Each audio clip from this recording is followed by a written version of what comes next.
Hi everyone, thanks for joining us. I'm really excited to introduce you my guest today, Rachel Larraine Crawford from Rachel Larraine Interiors. Rachel, thanks for joining us. Yeah, thanks for having me. I'm excited. So tell us, what is interior design? So interior design is incorporating different elements. So there's the decoration part, which everyone thinks of, but there's also the science behind it with floor plans and dimensioning and knowing a product and how it's going to wear with a certain client. So there's all these sort of layers. And what's interior design not? So it's not just picking out fancy pillows or pretty pillows and fluffing up a space. I mean, that's a part of it, but it's not the whole picture. And so you've been doing this for a long time. How long? I've been doing this for 12 years. Fantastic. And this is your own firm now? Yes, I went off on my own 3 years ago. I've always worked for other people, so it was time to branch out. Oh wow. And so that's actually quite challenging, having your own shop. Yeah, it's super scary. I had the opportunity about 3 years ago to fully go off on my own. I was at a point where our project got put on hold and it was like, okay, now what do I do? Do I go off and try to find another job, or do I take this opportunity that's been given to me and fully go and jump? And I jumped and everything fell into place. Oh wow, fantastic. Really cool. I mean, that's really hard to do. I mean, there must have been challenges though, right? Oh yeah, like the first part was like, oh my God, what do I do? I don't have a website, I don't have, I'm not seen on social media, like how do I get clients? I don't know, it's really, so I just started building. It's like, okay, what do I do? Like if I was somebody looking for a designer, where am I gonna look? The first place I went was online, so I just kind of built it up from there, and then a lot of networking and meeting with people and just sharing my story with others, and that's really just come back to me. So talk to us about that. How did you get into the design world, and what? So when I was in high school, my whole thing was theater. I loved creating sets. I loved doing costume design. That was like what I wanted to do. But I love San Diego, and San Diego is not really supportive, to do that unless you want to go to New York or LA, and I just didn't want to leave. So for me, it was like, how else do I get this creative juice out there without having to leave San Diego? I was like, you know what, I can create these wonderful magical spaces for people that actually can live in them. So then it was like interior design just really fit, and once I started studying that, it just really got me fired up and the passion came back in. So yeah, because you've got a whole depth, because you've not just done the interior design, you've studied energy, you studied Feng Shui. Yeah, so when I went off on my own, it was this opportunity for me. It was like, you can do whatever it is you want to do. You don't need to ask permission from somebody, from your boss, can I go study Feng Shui? It was just like, oh my God, I'm on my own. I can make this business what it is that I want and really pull in my passion. So I went and got certified in Feng Shui, classical Feng Shui. It's flying stars. It's working with the energy, with the compass and the year and all of that. And then I heard about Reiki, and I don't know what that was, and I just saw a little blip about it, and I was like, oh my God, I have to do Reiki. And then I've always been into crystals and energy, and then I was like, oh my God, okay, so I love all this energy work, but I'm an interior designer, this is what I went to school for, how does this make sense? And just the more I thought about it, it totally made sense. Everything is so connected, and I can see it in people's environments, how when they're supportive in their space, they thrive and they are inspired. And it was like, oh my God, that was the missing piece to doing interior design, is bringing in this energy.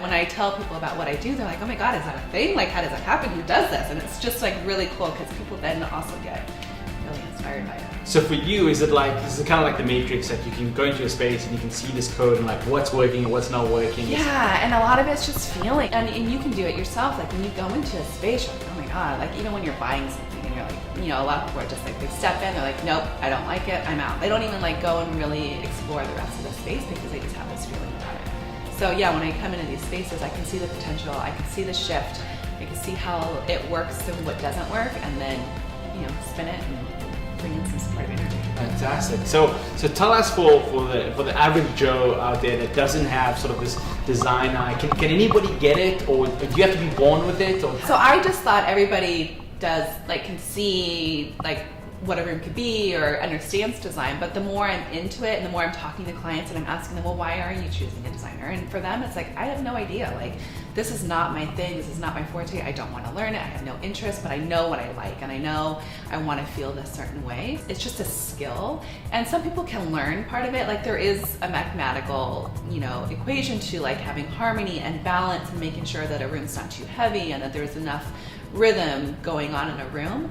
But there also comes a point where you just know, and it's like an instinctual thing, and that's different for everybody. Everyone has their own different gifts. I'm not like a super organized person where it's about like spreadsheets and all this stuff. So when people are like that, or photographers, I'm just like, oh my God, this is amazing. Like then I can really value what they have to bring to the table too. I love that.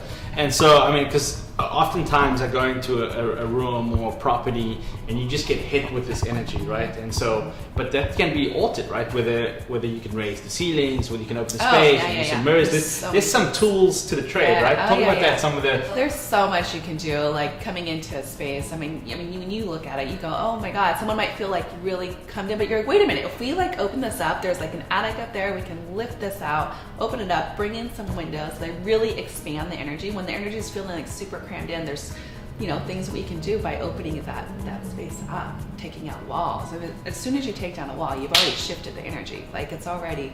So what is energy and how does it apply to real estate? Energy is sort of that feeling, or in Feng Shui we call it qi. So it's energy flow. It's the prana that comes in within you. So when a space has been abandoned or not loved, then that energy becomes really stagnant. So if you think of like, I like to think about it as like a river. So whenever there's like a spot in that river where it just comes into that swampy space, that's like energy being stuck and stale, and it's not supportive. There's no life going on in there. So if we can shift that, then we can move that energy again and get it going so that it's fully supporting. So it's movement within the space, and that openness. So anything that's sort of trapped is that bad negative energy. It doesn't feel good. Yeah, wow. It just makes you feel depressed or compressed, or So the idea is to get that moving. So when you use different types of furniture and when you use different sorts of colors and that kind of stuff, that is all skills for sort of making... There's so many things that you can do to shift that energy. And like I said, just opening a window, opening a door, expanding the space, bringing in finishes that make sense, or furniture. You can do it with oils, and then crystals. There's all these things that we can do to break it in. But people might not understand it, but they'll understand the feeling of it. You've dealt with some homes, some properties that have had trapped energy, such as like spirits and stuff as well, right? So you're saying that ghosts are real? Yeah, I mean, it's all energy, right? So it's like things that are stuck. So you can feel it. Like I've gone into spaces and I felt like just energy that's not supportive, and I could see in my mind's eye like who was there or what was going on in that situation, and those stories are like almost on repeat. So there are these stories that just keep going and going, and they're stuck. So like if we can open that up, break it, release it, then that lifts the whole space. So it's like it's connecting to those stories, connecting to the homes, because even our homes and the buildings have spirits. Like the spirit of the space, like you can feel like, oh my God, this home is, it's so loving, or the home has been abandoned, or it's been abused. So like connecting with the home too, and just really like sharing with them, like what are our intentions. So when I come into a space, especially when someone just purchases a space and they're going to move in, I like to connect to the house, to the clients, and find out what are their intentions for the space, and then share that with the home. And you can do it too, like even just writing a letter to your home, or just coming into the home and saying, we're here, we're gonna love you, like, this is gonna be awesome. And then the home just connects with you, and then it works. So it sort of comes back to love again. Love. Right? Yeah. It's all about like love. I remember when we got our home, like the tree roots were just embedded into like the pipes and things. And I remember connecting to this house instantly and just being, I am going to love you. And like, I'm here to enhance you. You're here to support me. It's like, it's a relationship that you have with this space. And that's with multiple spaces. So for example, your relationship with your space at home versus your office space versus your car. Your car is huge too. I mean, that's how you get around in the world. That's how people see you. So you want to make sure that your car is also clear and loved. And this car, you're in this vehicle, and this vehicle needs to protect you. So it's like just giving gratitude, really. It's like gratitude to your home, to your space, to all of it. Like in your office space, just making sure that you're loving it, because that's the space that you're going into to support your family and like your own being and your health. Like it's all so connected. If people are in a space or an environment that they're not feeling, I mean, how do they sort of create that positive, loving space? I mean, do they just actually just start thinking about it, or I mean, because there's actual things that they can do, right? Oh yeah, there's totally things you can do. It's all about raising the vibration of the space. So you can raise the vibration by giving gratitude, coming into your office and being, thank you so much, for whatever it is. You can bring in crystals to this space.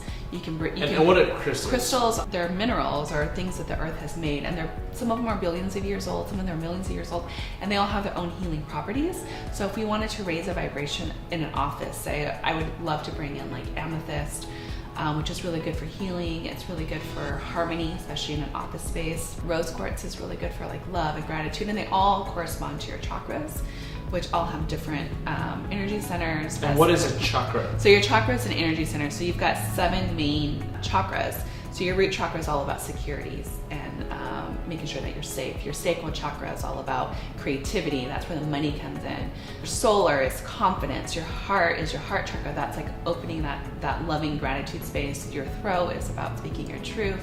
Third eye is intuition. Your crown is about being connected to the divine or the universe or all that's out there. So each of those minerals correspond to each of those things. So if we wanted to bring in more love or more gratitude into an office space, then we would bring the crystals that are associated with that chakra, which are the pinks and the green colors. So the rose quartz, the aventurine, jade would be wonderful in an office space. So it's just about raising that vibration. And you can also diffuse oils. Oils are high vibrational items, so essential oils is what I'm referring to. Just having those oils diffused into a space that invokes a smell and evokes a mood, so it's bringing up that vibration into your office space. Wow. So I've heard a lot. I've heard energy, I've heard vibration, I've heard love. But I feel like it's really also about connection, right? So you're trying to connect those chakras to the space, right? Because you want those people to have that relationship, right? Exactly. And you want people to come into your office and feel welcomed and feel loved, like just setting intentions, like what do I want this space to do? What do I want people to feel when they come in here? And that's how we execute, part of the design, and it's really intention based. So that's your process, sort of finding out what the goal of the space is and then executing around that goal. Yeah, exactly. So really connecting to the clients and figuring out, well, why did you choose this space? What mood do you want to evoke? What are the intentions? And then we can layer that and design around it. Fantastic. Yeah, that's really insightful. Do you have any stories to share with us that have really shocked you in the energy in the design space, that you some crazy stories? I'm sure you have. Yeah, I've done some clearing with a client of mine that had a little girl, and she would see this boy ever since she was teeny tiny, and her mom didn't quite understand what it was, and she tried to talk to this little boy and you can't play here, you gotta go. And when she found out that I do energy work, I came in, and the little girl got to a point where she couldn't even play in her playroom. It was in this one space, and when she would be in that playroom, she couldn't play. She would just start crying or be like, I need to get out, and not be empowered. So I came in and I connected with this little boy, and he just wanted to play. He saw an opportunity, he came in, and children sort of attract these things because they're so innocent, they're so open. Anyway, I connected with him, I told him he couldn't stay, he needed to go, and he just wanted to play. So I was able to help him sort of release and go out for healing. Later that evening, the little girl came home, and her mom was like, let's go play. And she went into her playroom. Nothing had happened. She was awesome again and playing in her space. And so she was fully empowered, and she got her space back. And did you find out what the story was with the boy, or how? No, I don't know how he got there. Or if he was somebody that had lived there before, or what the story was. So it was just interesting. And it builds on each other. So the more experience you've had, you've been doing this for over a decade, so I'm assuming it builds. Oh yeah, every time I do it, I've learned something more, and then I just keep honing in on this thing, and I get to a point where I'm when I give Reiki to somebody, I'll start getting. So what is Reiki? So Reiki is a light touch energy healing. It came from Japan. Some people say it came from even further back, from Lemurian times, or from Atlantis, or from healers in Tibet.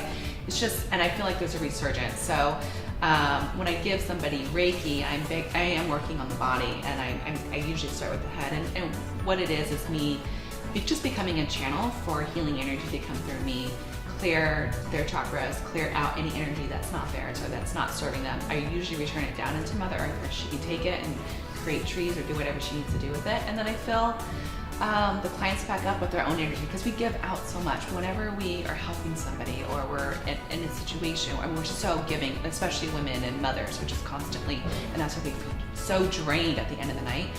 So I'm pulling back their own energy so that they can be fulfilled, and then I'm also filling them in with supportive energy, whatever it is that they're intending to use. When I'm in that zone, it's almost like a meditation, and I'll get like a crystal that they need to be using, or I might get like a tarot card and have them look up what that means, or I'll get a symbol, or I'll get a word, or I'll get animals come through, so I can share that with them, and then they can go and look up, more of that. I can also see which chakras are blocked, so they can figure out what's going on there. I get a lot of heartbreaks, and they don't tell me their stories. I could just say, okay, your heart is, it's crusted over, or it's hard, and I get it going again, but I tell them what's stuck so that they can work on it. Wow, fantastic.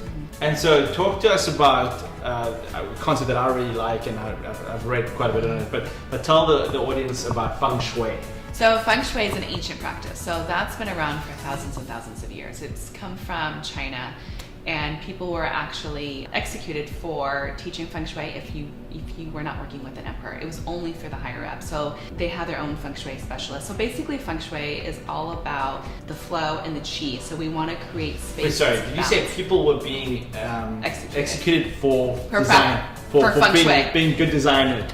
They're practicing this Feng Shui because Feng Shui was such a sacred, highly prized knowledge. Oh, wow. It was like knowledge for only the emperors. Only emperors would have. Only they would have their own Feng Shui Wow. specialists, and if anyone were to teach Feng Shui to the people, yeah, they would be. Wow. So what is it?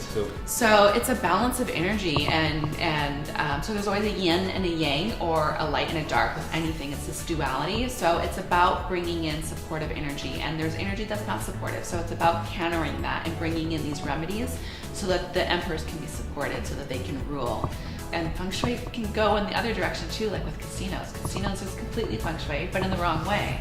You've got all the crazy carpet on the floor so that you don't know where you are. You don't know how to get back to your room so that you can gamble. There are no windows, so you have no idea what time of day it is. You're in a vortex of time. There are no clocks anywhere. You don't know what's going on. It's made to keep you gambling. It's made to keep you there. Wow, so talk about positive Feng Shui. So positive Feng Shui is all about supporting the people that are in the space. So knowing what colors and what elements are going to feed you, what's going to support you. So like for me, I'm actually an earth sign in this Feng Shui category. We all have our own trigrams. We all have our own directions that support us, and we all have our own elements that support us. So for me, I'm an 8, which is an earth sign. So the element that feeds me is fire. So once fire goes out, it becomes ash. And what's ash? Ash is earth. The element that's going to deplete me would be like a metal or a wood, because metal and wood feed off of earth. So that's going to pull from me. So if I want to design a space for me, I'm going to bring in things that are earthy, things that might have some fire element to it, because that supports my own individual element. Rachel, thank you so much for coming on and sharing some of this great advice. I think it's been really, the depths are amazing on where design and energy and space can be. That's fascinating. If people wanted to get hold of you, what's the best way? So the best way to reach me is, you can get on my website, rachellarraine.com. It's RACHELLARRAINE, and then that's also my Instagram, which is also a great space. Fantastic. Call me, and I do oracle cards every morning. That's my story. Thank you so much. Really appreciate it. You're Thanks, welcome. Rachel. Thank you. Cheers.